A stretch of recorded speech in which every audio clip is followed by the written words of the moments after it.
Hi, guys. Hello, everyone. Welcome to another episode of the BTS podcast TZ. I'm so glad we're doing this episode 10.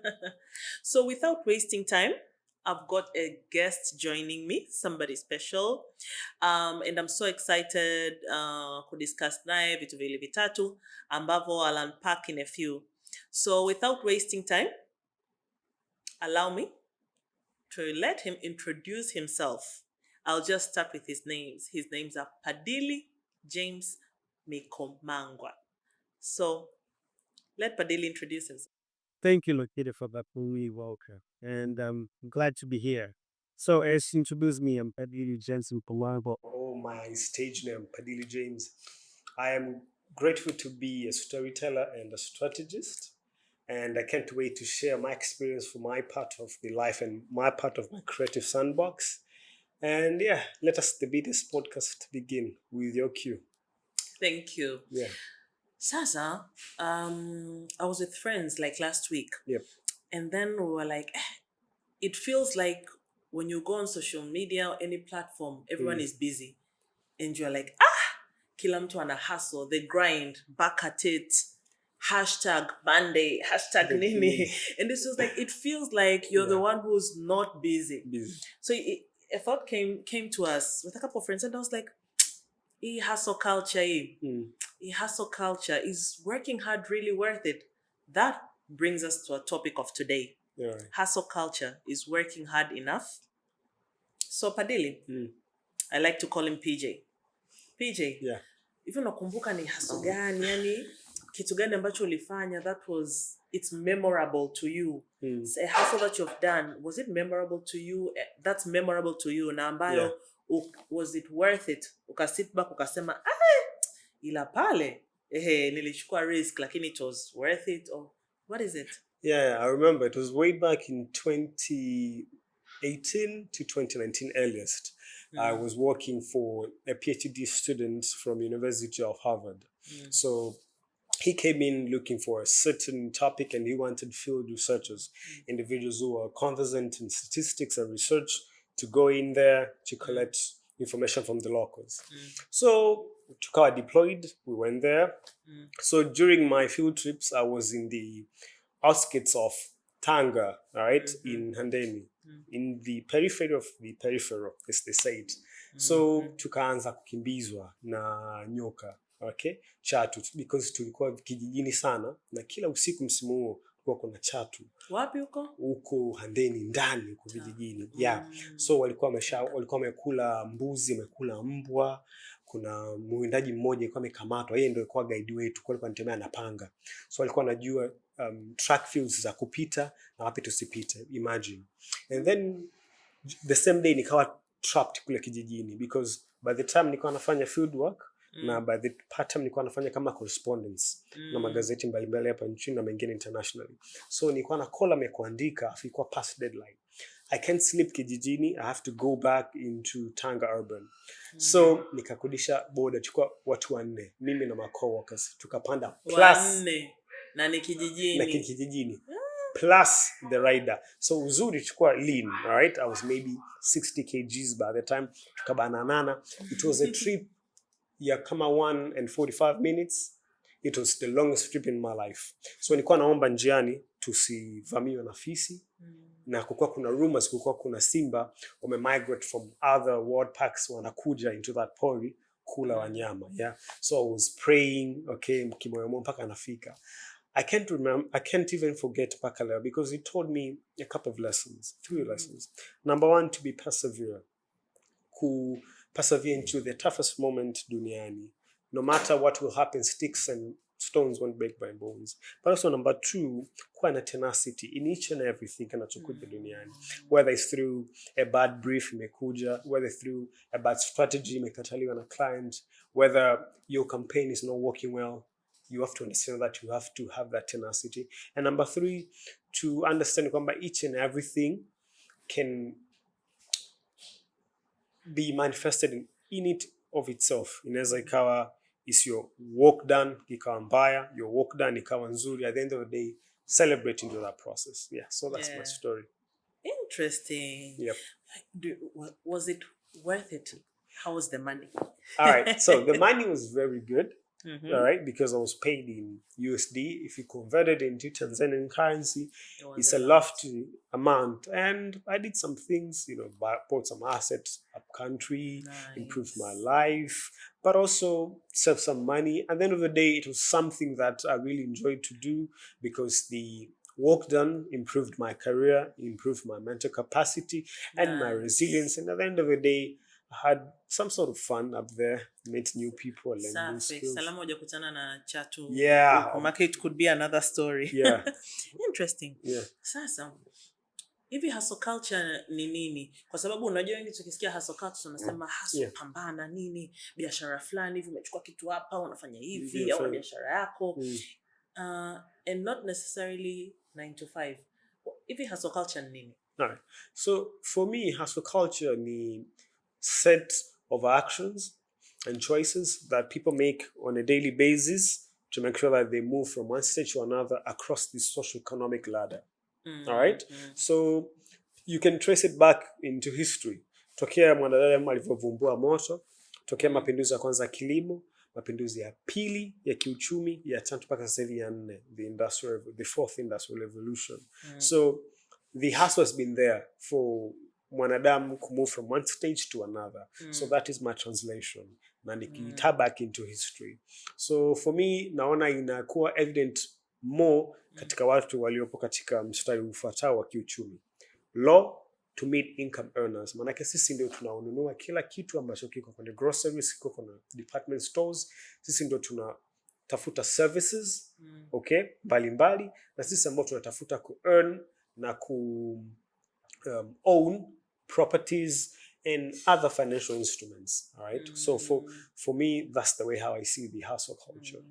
So ina maana kwamba pia hustle culture sio, yani unaweza kuwa umeajiriwa, unaweza kuwa una gig zako, unaweza, but hustling sio lazima iwe commodity in the sense of it inaweza ikawa service. Yes. But as long as it can apply both ways, because nafikiri kwa kutoa mifano, labda mtu anamwona mtu ambaye labda alianza biashara yake, basi hivi ni mfanya biashara mkubwa Kariakoo, lakini labda alianza kama winger.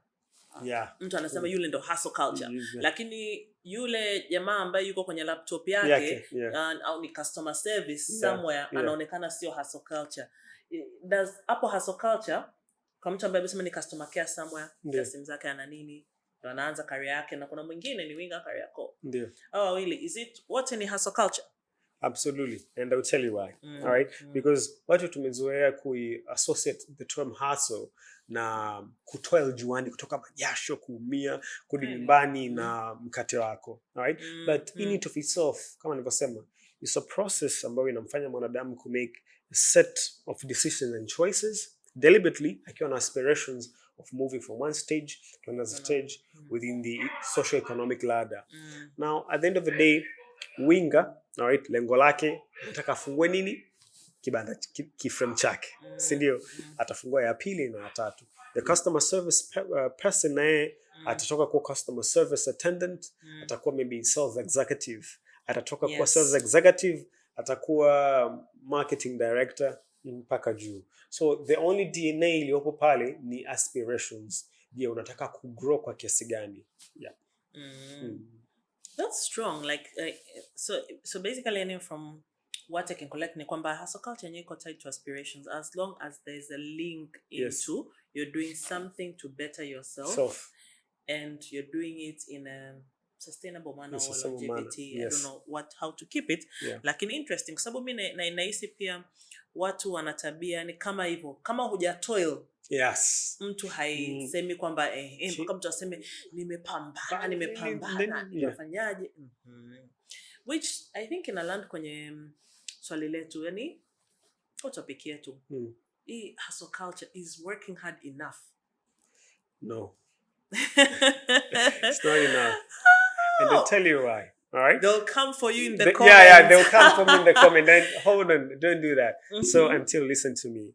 All right. So leo hii, I could count at least top of my head 7 various forms of AI integrations that makes work easier. right? Not only for AI, I know audience yangu inaelewa, lakini akili bandia. There are many forms of AI, lakini ndio kuna mifumo karibia 7 ya akili bandia.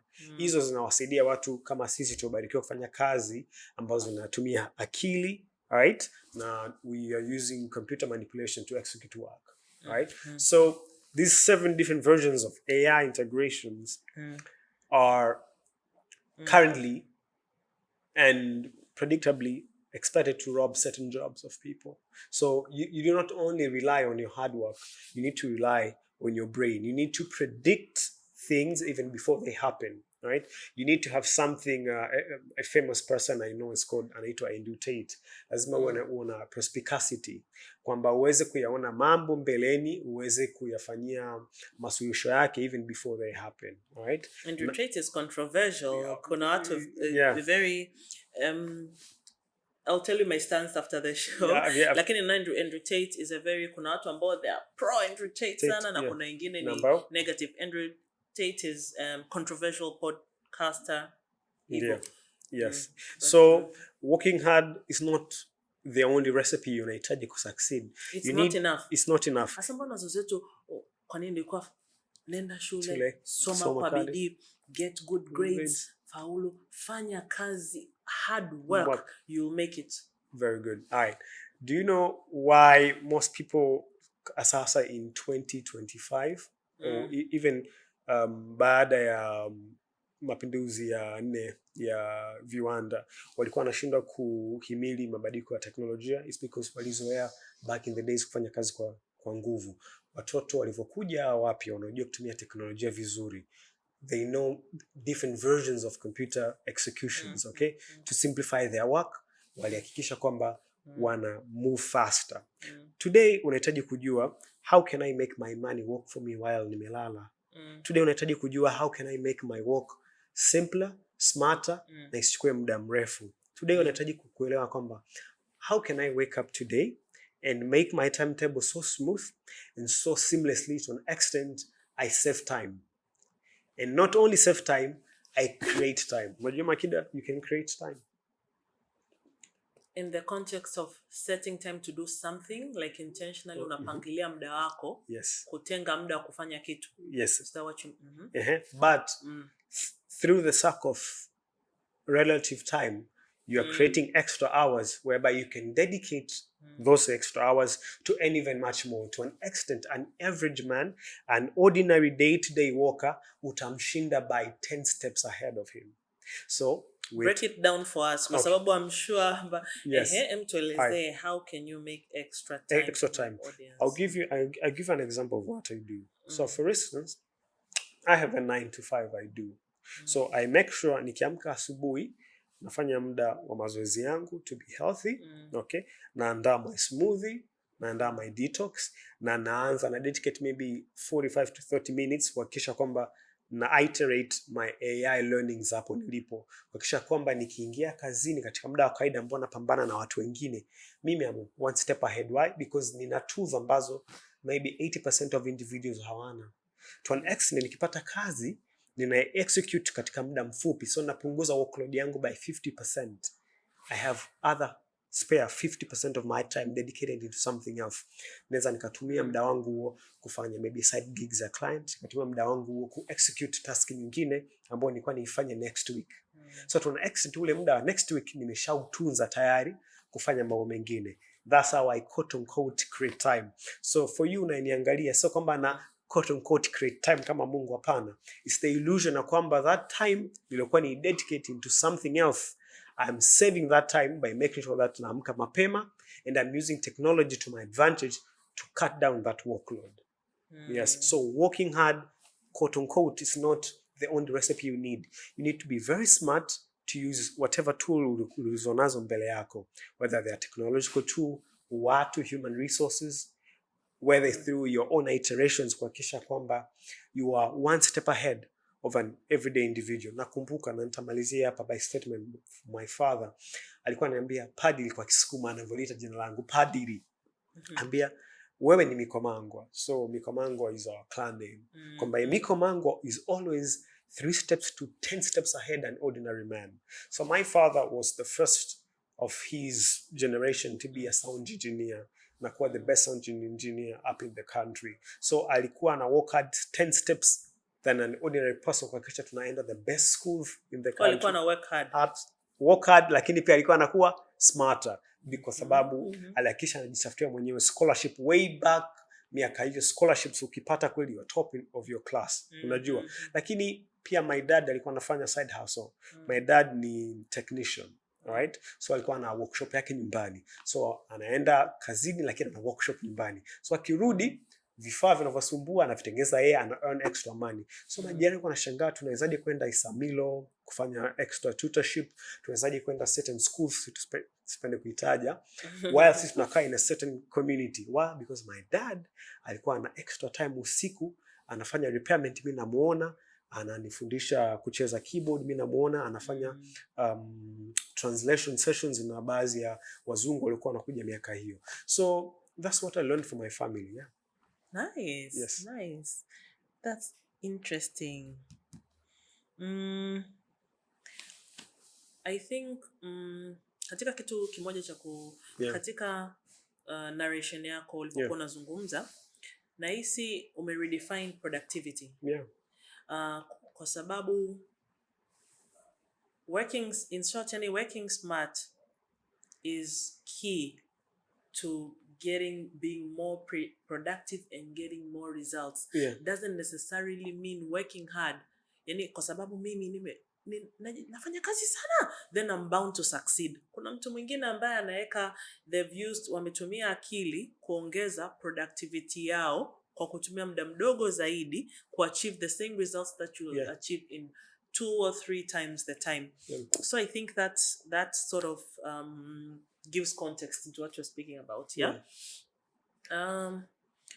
Unadhani kwamba watu wamepaint such a picture? Do you think they've painted a positive or negative picture of the hustle culture in Tanzania? Specifically, ningependa kuongelea kwenye mitandao because we know it's a generation that everything is mostly digital. Do you think the hustle culture imekuwa blown out of proportions? Do you think imekuwa exaggerated? Or do you think it is perfect where it is?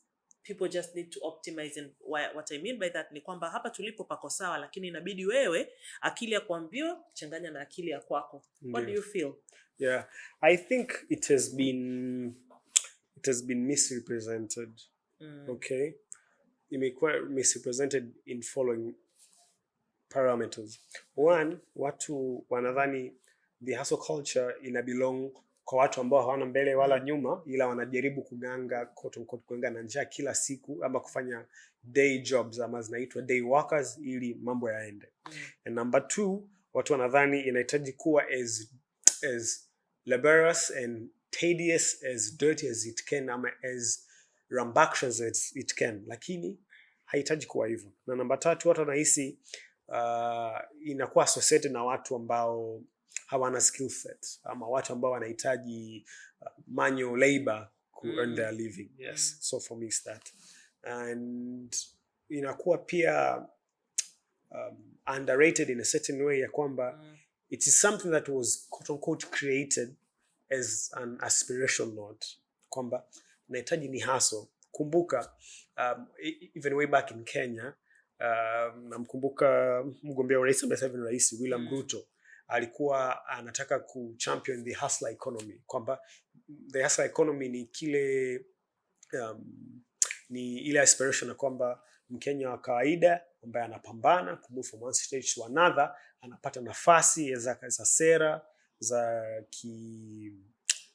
sheria na za fedha ama subsidy kuweza kuhakikisha kwamba kama ni jua kali ni wanawaita ni informal workers out day wake wanapata nafasi wabugudhiwe na vitu kama hivyo. Yes. So I think all we need to do is to understand how imekuwa misrepresented na tune back into the normal aspirations, kwamba ni inspiration kama reality check fulani, reality check bana, nahitaji ni hustle. Why? Because inanipa reality check, nahitaji ni move from one stage to another, kwa sababu muda unakwenda haraka, wenzangu wanakimbizana faster, umri wangu unasogea na dunia hainisubilii, kwa sababu kila siku kuna teknolojia ambayo inatengenezwa kurahisisha maisha kirahisi zaidi, ambayo yananiibia mimi ulaji wangu ama yananiibia mimi mkate wangu kila siku. So I need to hustle, I need to be very fast, I need to make a set of actions and choices that put me on a competitive pathway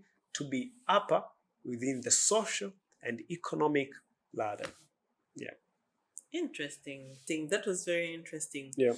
Unajua pia mimi kitu ambacho ninaona kwenye hustle culture, I agree with you, imekuwa blown out of proportion. And sio lazima, as in kila mtu ana focus kuelezea success story. Yeah. Yani it's like Instagram in real life. Very few people watakwambia actually, the last quarter has been a nightmare. It has been blood, sweat and tears. Everybody utakutana nao kama notifications za LinkedIn. I'm so glad to be starting a new. You feel like you're. Yes. The pressure is real. You feel like you're not doing anything. Absolutely. Similarly on other platforms. Naona pia tujifunze to take things with a pinch of salt. Yeah. People never tell the bad stories. Absolutely. Or the lessons, not unless you have them in a conversation like this. Lakini watu wengi, they paint the brighter picture. Kama nilifanya hivi, my numbers are looking good. Lakini yes, so nakubaliana na imekuwa blown out of proportion. Kitu kingine nilikuwa nataka tuongelee. What's your take on excuse me.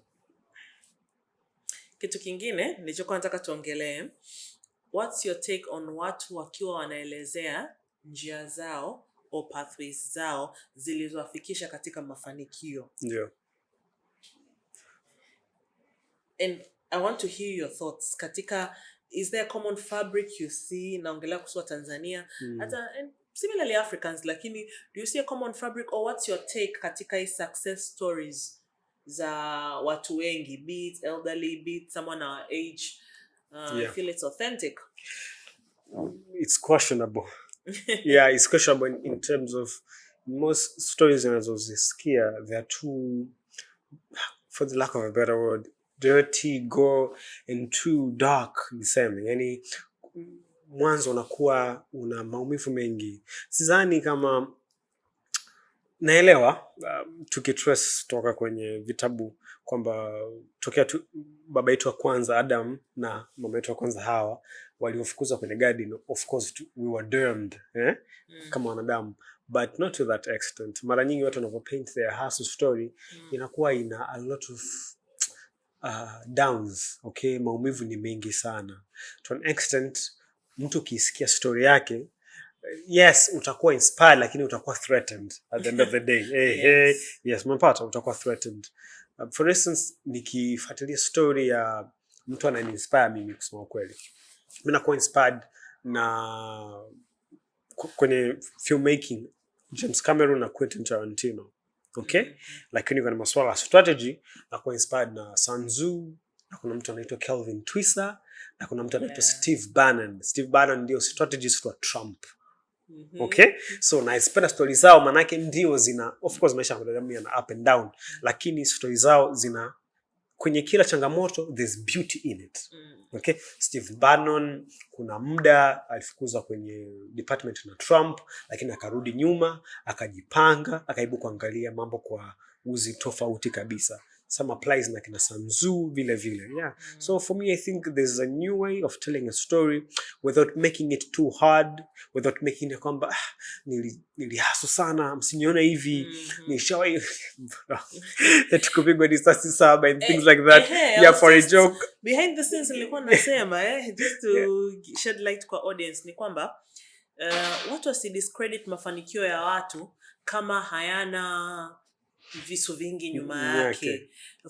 For lack of a better word, yani mtu anasimulia just because you swim the Indian Ocean, ulipigwa risasi 7, ukapaa, ukaendesha sijui nini, ukafanyaje, that is your story. Whether I take it to the pinch of salt, whether it's the truth, lakini I'm not going to change your story for you. Kama mimi, my path was different, that led me to success. success, it is okay. Mimi naona kama kuna tendency ya watu ku downplay other people's success or to feel hamna bwana atawezaje rahisi hivyo. No, sio hivyo. Everybody's story is different. Kwa mfano napenda kusema, let me take a random example. This TikTok Aziad, Kenya. I think she by the way, now I don't know a lot. I'm just going to talk about it top line. Lakini kipindi kile Okonko ndo imetoka, alikuwa sijui nikamaliza film school or she's in film school, akafanya hiyo trend ya Okonko ika blow up. Kwa blow up akapita nayo kwa sababu she was already a content creator. Maybe she dated who she dated because there are some controversial stories who she dated. Lakini the bitterness of people like amna bwana akafanya hivi, but that's her story.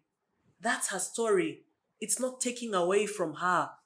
I mean, whatever she got with what she did, I feel like don't discredit it. Ni similarly to how PJ, your story is different from mine. Lakini naona watu wanakuwa bitter over success stories za watu ambao they don't see pain in it. They want to see so much pain, so much loss, so much heartbreak, then they can relate. Okay. It's like empathetic stories or miserable stories. Usually, it's always a boy from somewhere in the slums, a girl from for lack of a better word. Lakini nasema, well, we also come from middle class families, even low nini class families. Lakini haimaanishi unaweza kutulenda shule ya chini lakini ukapata sponsorship yako. I don't feel that's a sad story. You grew up in a tough background, you got an education, you did something with that education to get you a scholarship, and the minute you are running a business and then you bag a big deal, it is apana, it cannot be so easy. Atakuwa ni conman, atakuwa ni nini. Sio kila story lazima mpigeni risasi. Sio kila story lazima uwe na alama ya kuonyesha hapa nilipigwa na kitu nikazimia siku 3. So I feel like no, just be authentic about it. Alafu pia itasaidia pia hata dogo zetu kujua kwamba kuna different paths, smarter than harder. Yes. Ndo maana hata backlash aliyopata nini, who's that comedian ukiacha Rono, yule Mkenya mwingine Majimbo. It's Majimbo. She's a content creator. She started with her comedy. She blew up. She relocated, sijui anakaa Marekani, sijui anakaa wapi. But when she was saying, you guys better talk to me kwenye skits zake, better talk to me when I'm rich right now, and when I'm poor. When I get rich, y'all won't have time. People are laughing at these jokes. And they were funny. The minute she got the money, she made the same jokes, people caught feelings. So for me, naona kama watu wanataka kuassociate ukiwa in pain or you're in a lower level than them, and then they discredit your success story. So that's another take. So tuseme tu stories zetu. Hata kama umetoka hapo, you're from a well-off family, you started your business, it blew up, that's your story. Own it. So absolutely. Those are my 2 cents. What do you feel? Well, nimependa that note usema, let's tell our stories as authentic as possible so that wadogo zetu wanatuona wawe inspired, wasiwe threatened. Umenipata? Na I think Makida pia mimi napenda kucut the generational traumas na the vicious circle of poverty or the vicious circle of pain. Siipendi sana. Sisi kote tuko watatu. I'm the firstborn na mdogo wangu na kuna a lastborn sister. So I remember mpaka leo nitaisema hii to the public here pia na wao chukua tamaduni yetu to make sure that our daughters or our lastborns wana experience the best of life. So mdogo wangu nimehakikisha hahitaji ku quote unquote hustle sana wa kakake nipo. Na kisha namtengenezea pathway aweze ku experience the best in life, the best lessons and the best challenges. Sasa watu wengi nikisema challenges wanahisi lazima uumie. No, constructive challenges. So kuna muda namtengenezea challenges. Kuna kazi najua itamshinda but nampa ili aweze ku execute a fairly responsibly na win responsibly. At the end of the day na compare na ku contrast. So I think it's a very important thing kwa sisi ya sasa generation millennial kuweza kutengeneza pathway ambayo generation inayofuata wataenda vizuri na vizuri. Na at the end of the day, we live in Africa. There are hundreds of challenges that are waiting us. The least even in your deathbed bado kuna boom, challenges kuna challenges na kufata. Yeah. The least you could do is at least work smarter, less harder, with much more outcome and output for everyone to enjoy and for everyone to be smooth. Kwa sababu policy tu za biashara ni ngumu, policy za tax ni ngumu. Kutoka nyumbani kwako kuja paka ofisini kuna vichangamoto kwa sisi ambao tunaendesha hapa na pale. Unajua, sio tu hivyo, kuna tunaita kodi ya familia, black tax, naijua. So kuna vichangamoto vingi. At the end of the day, we need to make our lives as beautiful as we can, as colorful as we can. That's my end note. True. Yep. I agree. And just to add on, unajua watu wanasema unamfanyia maisha mdogo wako sijui nini ili asipitie shida. Don't blow it out of context, guys. Yeah. The reason you're working hard for whatever is to give yourself a better life, your siblings, your family, whatever that looks like. Yes. Do not discredit it. Sio kwamba kwa sababu unajua pia wabongo ukisema mtu anaweza kublow out of proportion, unamdekeza. Yes. Hata kuwa independent, hata fikiria, hapana. Hapana. Yani guys, there is always peace that comes with paving the way for either your kids, either somebody who, it's like offering a helping hand. Haimanishi Trump is now president. Yes. He came from a bloody wealthy family. Yeah. He's there. Doesn't mean eti kwamba unamdekeza nini. Sasa okay, usipomsaidia katika kupave, nani atamsaidia? Yes. Absolutely. And this is what naona ndo maana unajua nimesoma sehemu tofauti ambazo walikuwa nasema it's also a challenge to build sustainable businesses for black families. Yes. It is the same thing mentality ya kusema unamdekeza, mwache afikirie, utamspoil, or what is it about having sijui zile nini wanaita nini trust funds. Hapana, isio kwa mtoto. Mimi no. This is the reason that other races, quote unquote, they've built a very strong backbone on generational wealth. Lakini ukiangalia familia nyingi za Kiafrika ambazo they're wealthy, they built such a big name. The minute the father passes away or the mother, it's like the pinnacle is gone. It's very hard to lead these businesses and build legacies. Yes. Lakini I feel part of creating generational wealth ndo hiyo. Pave the way. Watafikiria hivyo nimepave the way kwa mdogo wangu, nimepave the way. Yeye atafikiria pia watoto wake atafikiria watoto wake. Generational wealth. So you think generations ahead. Hicho ndo kitu ambacho nahisi mentality pia Tanzania inabidi tukiembrace. Bado Waafrika wetu bado tunapambana na hiyo. So I totally agree with you. Like, why are we working smart? Yes. Notice how I didn't choose hard. Why are you working smart? Okay. Lovely. Interesting. So I think that was a good conversation. Me too. I enjoyed it. Any other takes? Any other thing you want to add on this? Just 3 things. Number 1, always make sure you live in the moment. Sometimes tunakuwa carried away na changamoto. Kama unalima, make sure unavohit hilo jembe kwenye ardhi, enjoy that moment. Kama unaandika, kama una strategize, okay? Kama unavohandle what Makida does, do whatever you love. Number 3, make sure that you take care of your own, all right? Because bitterness kwenye familia, kuambiana mabaya, kurogana. Unajua kurogana watu wanahisi ni no. Bana huyu anaringa kwa vile kwa matajiri. Hapana. If I take care of you, I take care of my own. Guess what? What I pick up wakiwa a step ahead than me. Na majeneration wafuata tutaondoa hiyo circle of poverty. And number 3, yes, let us love one another as much as we can, and let us love what we do, because it's what we have hapa duniani. Yes. Thank you very much, Padili, for coming to the show. Thank you. I'm very happy to host you. Me too. We hope to see you again and again. We have so many things we need to discuss. Absolutely. I think you're a great conversation. I hope you guys enjoyed this as much as I have. Yep. I want to make this short so that you can uptake it and watch it to the end. Tunapambana na attention span zenu. But thank you very much, guys.